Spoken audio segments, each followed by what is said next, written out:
오늘 그알 리뷰는 399회입니다. 그알 클래식이 되겠네요. 설해마을 영아 유기 사건의 미스터리라고 하는데 이거 뭐 잘 아는 사건이죠, 여러분? 저도 범죄 사건에서 한번 했었고요.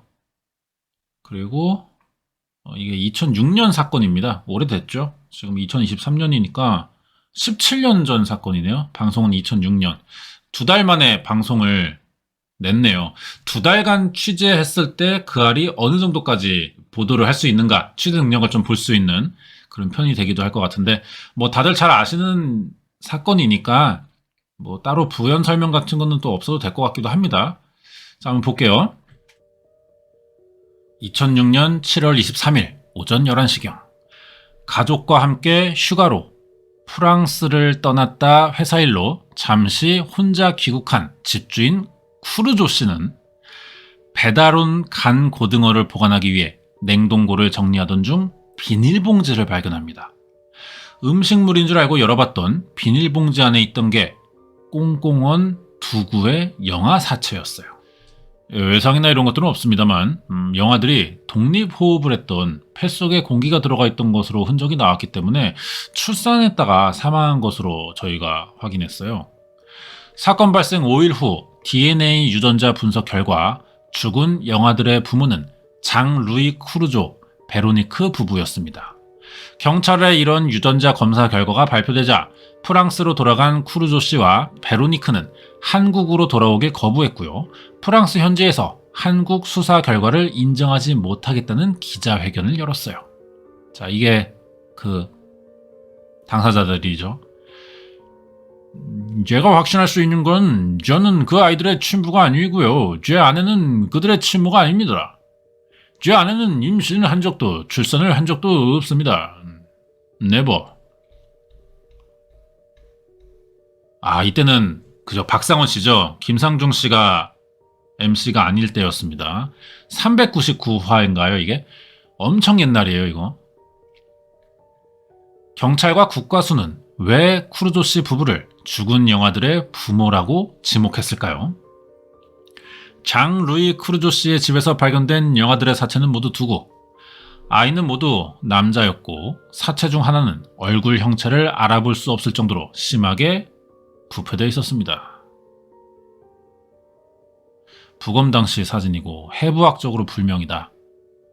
경찰의 1차 부검 결과 영아들은 폐에 공기가 차 있었고 탯줄이 달려있는 데다 태변이 묻어 있었어요.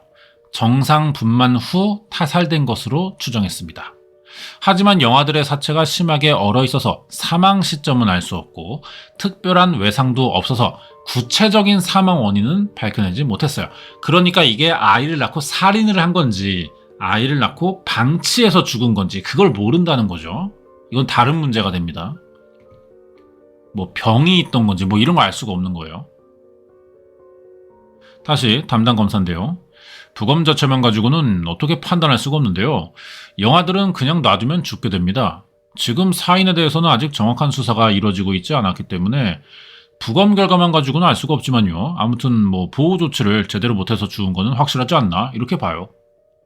사망 원인과 시점은 알 수 없지만 한 가지 분명한 건 누군가 아이를 정상 분만한 뒤 쿠르조 씨 집안 냉동고에 유기했다는 점이에요. 저기 어떻게 해서 냉동고에서 아기들이 발견됐는지 아십니까? 몰라요. 저희는 사건을 이해할 수 없고 저희에게는 악몽과도 같습니다. 사건이 일어난 장소인 쿠르조 씨의 집은 70평이 넘는 빌라. 이 동네가 외국인들이 좀 산다는 걸로 제가 알고 있어요. 그 당시에.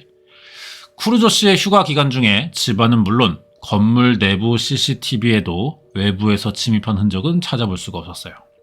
자, 그래서 이 빌라 경비원의 말을 들어봅니다. 경비업체에 의해서 뭐 완전히 감지 장치가 설치되어 있어가지고요. 이거 사람이 들어갈 수가 없어요. 카드나 키를 갖고 있지 않으면 이건 전혀 들어갈 수 있는 방법이 없어요. 경찰은 영아의 사체를 감싸고 있던 수건과 비닐봉지가 집주인이 쓰던 물건인 점에 주목하기 시작했어요. 특히 비닐봉지의 경우 쿠르조 씨의 집에서 그리 멀지 않은 슈퍼마켓에서 특수 제작해 지난 3년간 써오던 것이었습니다. 그 슈퍼의 주인이네요. 예, 이거 저희가 쭉 개업하고 한 3년째 갖고 있는데요. 그분을 만나보신 적은 있나요? 아유, 우리 매장에 매일 왔죠. 용의자가 집안 물건을 쓴 점을 고려해 경찰은 수사망을 좁혔고 그러던 중 뜻밖의 사실이 드러나는데요. 국과수 한면수 과장님의 이야기를 들어보겠습니다. 장로희 씨가 애들과 어떤 관계인가를 알고 싶어서 장로희 씨의 타액을 저희가 분석했지 않습니까? 그러니까 이거 공교롭게도 장로희 씨는 이 애들의 아버지로 판단할 수가 있더라고요. 신고당의 경찰은 쿠르조 씨의 동의를 얻고 그의 모발과 타액을 채취해 국과수에 의뢰했어요. 그 결과 죽은 아이들과 쿠르조 씨의 유전자가 일치했습니다. 근데 이 아이 아빠 쿠르조 씨는 아빠가 아니래요, 자기가.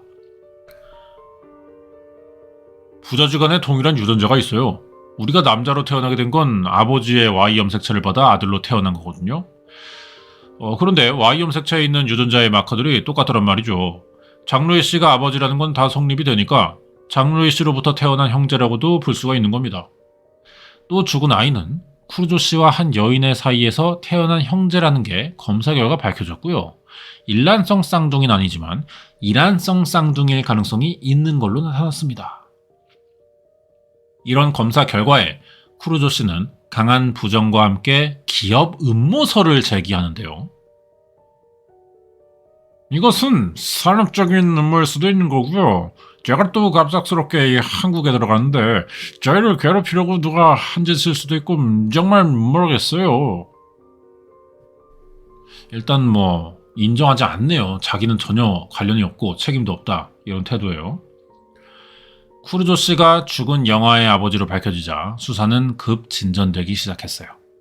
뒤늦게 수사에 발동이 걸렸지만 이미 쿠르조 씨가 프랑스로 출국한 상태였기 때문에 아이의 엄마를 찾는 문제는 난항에 부딪히고 말았죠.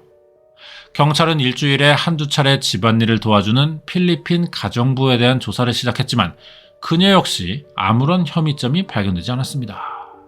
다시 검사해요. 필리핀 가정부는 잠시 필리핀으로 갔다가 한국에 들어왔을 때 잠시 경찰에서 조사했고요. DNA 감정도 했고요. 아니라는 게 밝혀졌어요. 필리핀 가정부의 DNA 검사도 일치하지 않자 경찰은 쿠르조 씨의 가족이 사용한 것으로 보이는 칫솔과 빗, 귀이개 등 생활용품 일부를 수거해 국과수의 유전자 분석을 다시 한번 의뢰했습니다. 여기에서 경찰은 죽은 영아들의 엄마에 대한 결정적인 단서를 찾아냈어요. 자, 다시 국과수 과장님이네요. 한면수 과장님. 예, 오래된 것 중에서 6개의 DNA를 찾은 겁니다. 그래서 6개의 DNA가 3개는 남자 거고요. 3개는 여자 거였어요.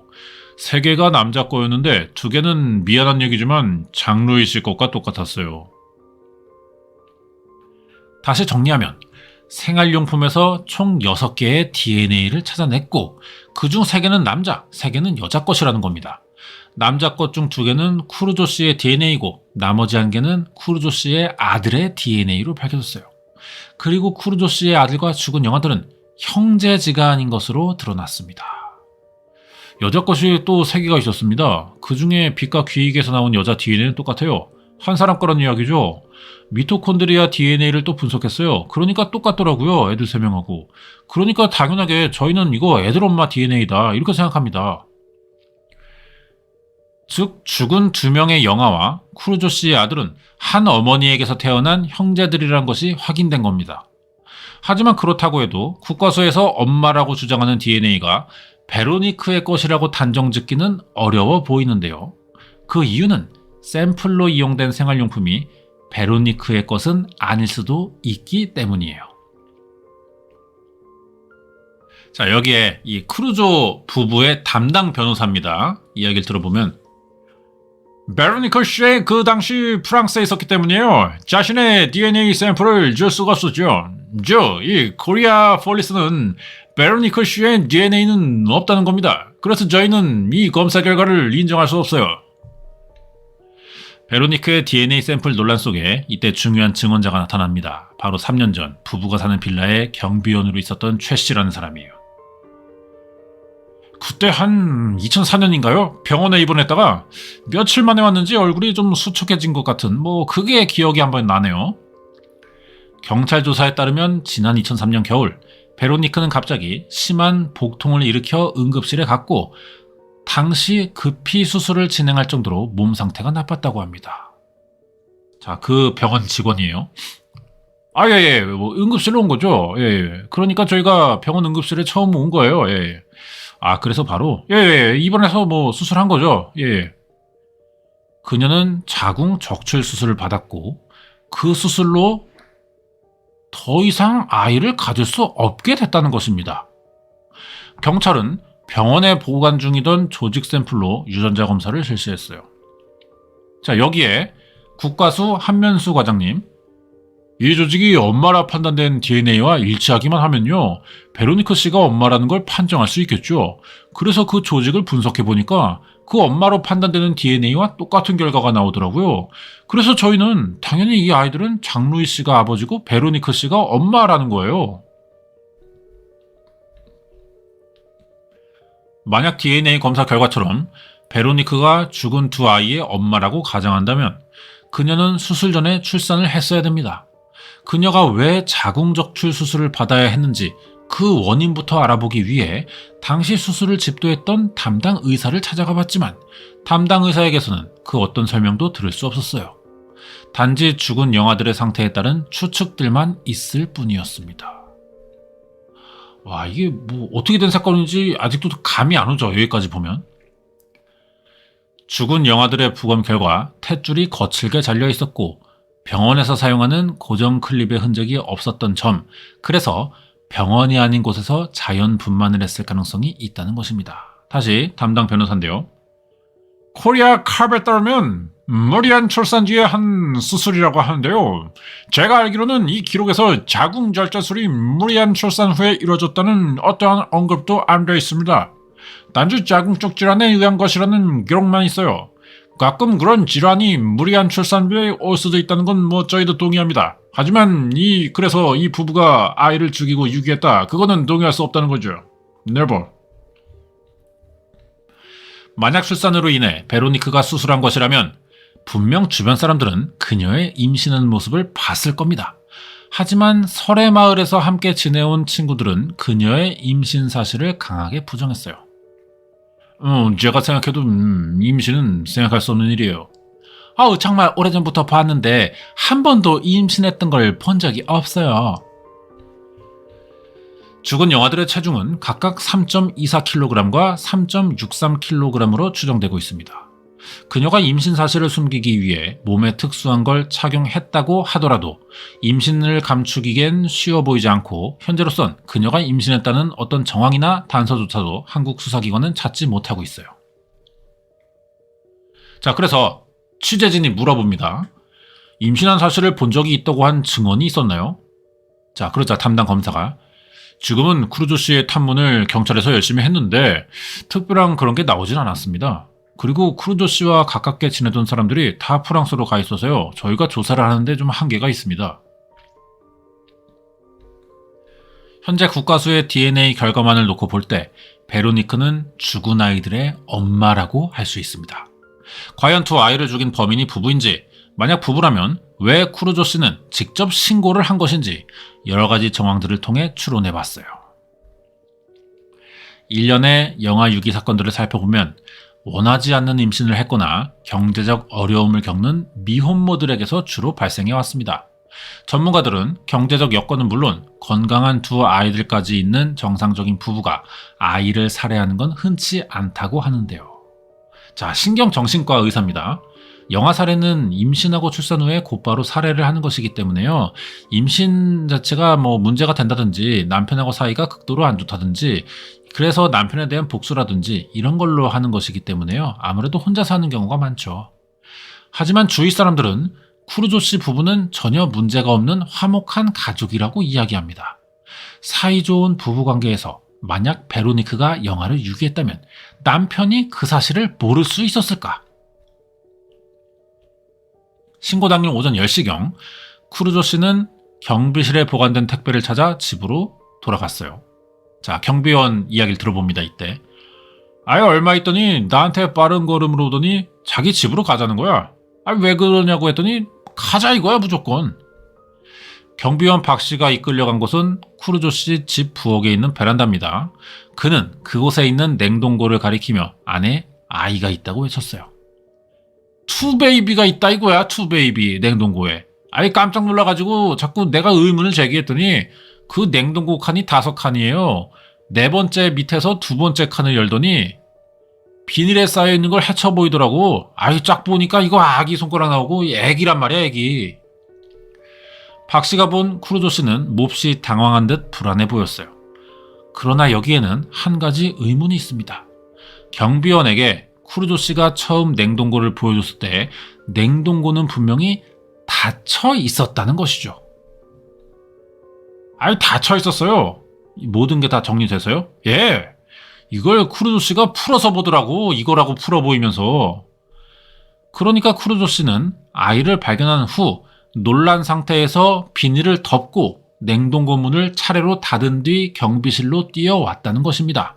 그리고 아기 손가락 딱 봤을 때 나도 당황하니까 이게 또 한 개가 아니라 투베이비라고 하니까 또 하나는 어딨냐? 이 질문을 내가 못했다니까 당황해서. 또 하나 어딨냐? 이 정도의 마음의 여유가 내가 그때 없었어요. 아, 엄청 놀랐거든. 경찰 조사에 의하면 아이는 각각 네 번째 칸과 다섯 번째 칸에 한 명씩 들어가 있었는데 경비원 박 씨 진술대로라면 쿠르조 씨는 아이 한 명을 발견하고 곧바로 경비원에게 달려간 게 아니라 놀란 상태에서 다섯째 칸까지 모두 열어본 후 알렸다는 이야기가 됩니다. 그저 확실히 이건 좀 어색하죠. 만약에 쿠르조 씨가 정말 이거 전혀 모르는 일이면은 우연치 않게 애기 시체를 본 거예요. 그럼 누구나 놀라서 도움을 청하러 가는데 그 와중에 자기가 열어본 걸 다시 정리하고 냉동고 문을 닫고 경비원을 불러옵니까? 그 상태로 놓고 갔다 오는 게 자연스럽지 않나요? 이게 이상하다는 겁니다. 자, 여기에 대해서 대체 어떤 심리인지 이수정 교수의 얘기를 들어볼게요. 갑자기 상담스럽게 그런 상황들을 알게 됐다고 보기가 어려운 상황이라는 거죠. 뭔가 사전에 미리 확인을 하고 그리고 정돈을 해놓고 있다가 특정한 적당한 시기에 경비원에게 알려서 경비원이 그런 어떤 문제 상황을 다시금 제3자를 통해 목격하도록 하려는 이런 의도 같은 게 충분히 숨어있는 행동이다.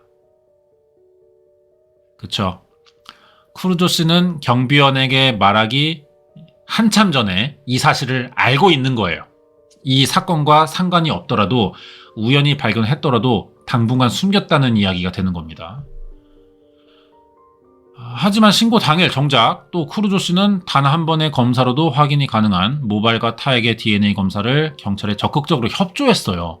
아이의 존재를 알았다면 사실 하기 힘든 행동이라는 거죠.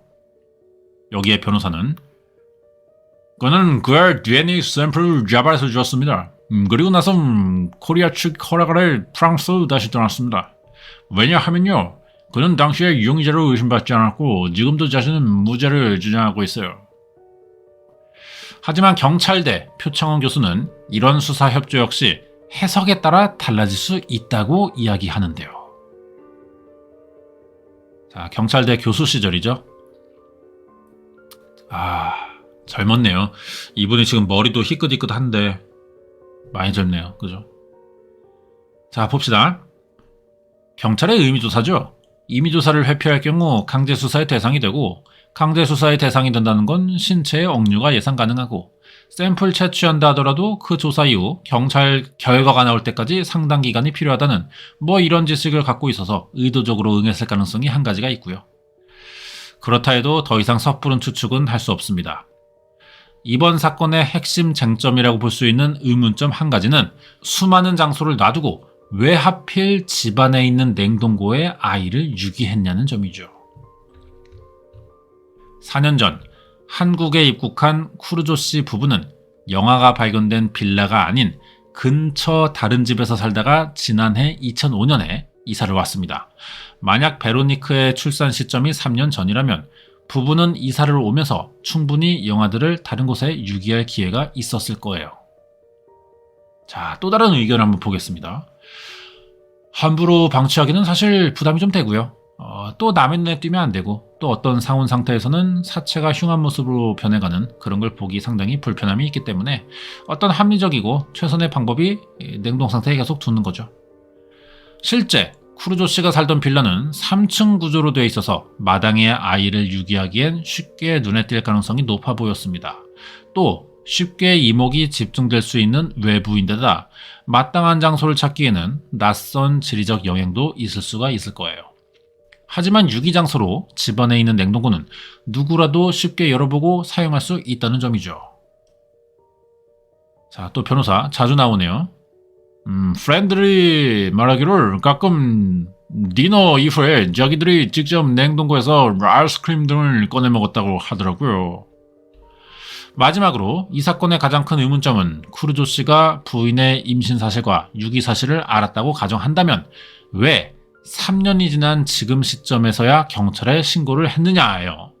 만약 부부가 완전 범죄를 꿈꿨다면 굳이 신고하지 않고 프랑스로 영국 귀국하거나 휴가를 떠나기 전 다른 장소에 유기할 수 있는 방법이 충분히 있었기 때문입니다.